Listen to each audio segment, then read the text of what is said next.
Guys, বউকে একা শ্বশুরবাড়ি পাঠালে যা হয়। হ্যাঁ, আজকে 8 দিন পরে বউডারে শ্বশুর বাড়িতে আনতে যাচ্ছি। ও মনে হয় আমারে দেখার জন্য এক্সাইটেড হয়ে আছে। আর এই শাশুড়ির জন্য সেই সুন্দর একটা শাড়ি নিছি। শাশুড়ি তো সেই খুশি হবে, বলবে জামাই তো আমারই আছে একমাত্র। যাই। আরে হ্যাঁ হ্যাঁ ঠিক, তোমার কথাটাই ঠিক আছে।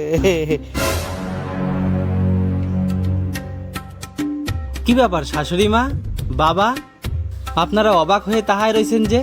আপনাকে মেয়ে কয়নি আজকে আমি ওরে নিতে আসতেছি? এ জামাই ও কি কয়? আরে বাবা, মাইয়ে তো 2 দিন আগে তোমার সাথে দার্জিলিং বেড়াতে যাবে বলে চলিয়ে গেছে। ওরে, এই জন্যই আমার 2 দিন আগে মনটা কেন ফুরত ফুরত করতেছিল রে। দুদিন ঘুরে আসে না।